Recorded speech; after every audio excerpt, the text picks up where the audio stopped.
That I've had people asking me if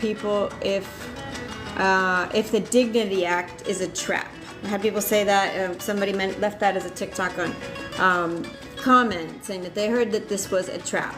And I wanted to bring it up because people were saying the same thing when DACA happened.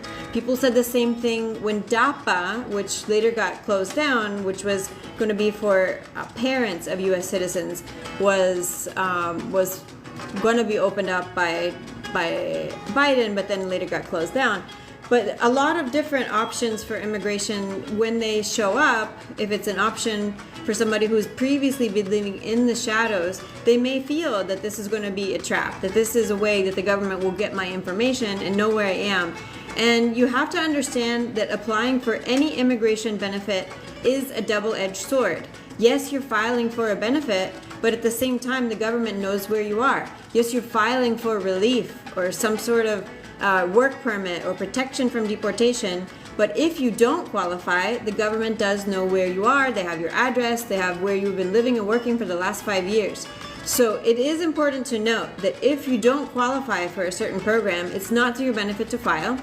Okay? If you have a crime or anything that makes you disqualified from qualifying for that form of relief, don't file it. That's why it's very important that you speak to an immigration attorney, because it can be used against you if you have an outstanding order of deportation and you had a very serious crime in your record, for example, that the government could use that to find you. However, if you do qualify for the form of relief that you're filing for, and you do qualify for that benefit, the government is not supposed to use it to go look for you, and in fact, it'll be the opposite effect. You'll qualify for that work permit that you filed for, if it's TPS, if it's DACA, if it's anything temporary, even though it isn't immediately going to give you a green card, it doesn't mean that it's a trap just because the government will know where you are. Okay? So why people are calling it a trap? Supposedly, some people say that because it's not a path to citizenship for most people, it's just a way that people could get a green card, right? But like it's not too different from the DREAM Act in that way. It doesn't offer the green card or the citizenship to most people. It's going to give you lawful presence.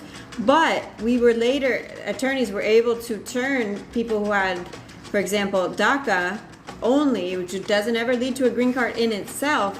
We were able to get people advanced parole, which would allow them to travel outside the United States, come back, and then if they did have an immediate relative, like a U.S. citizen spouse or a U.S. citizen child who had turned 21, they could still qualify for a green card, even though that application itself did not make them eligible for a green card.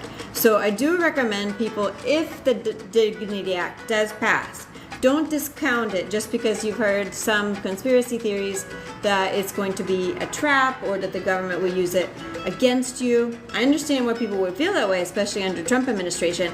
But I would say this, if it actually passes, right, that's when you want to evaluate if you do want to file for this or not.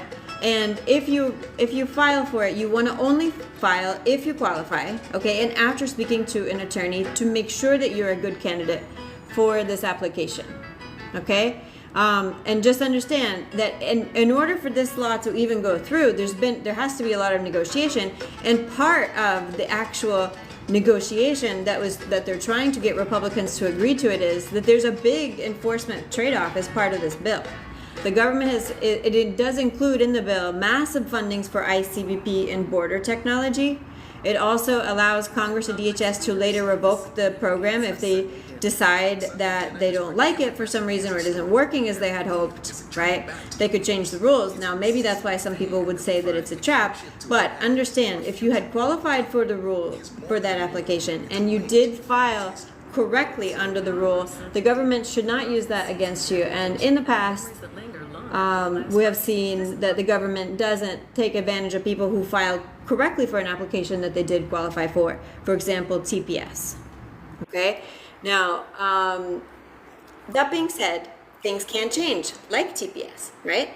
Like TPS, it is, the government can decide that they want to go against, an application later. And if they do, you're going to need to pivot. But it doesn't mean that you shouldn't file for an application if it is something that you're eligible for.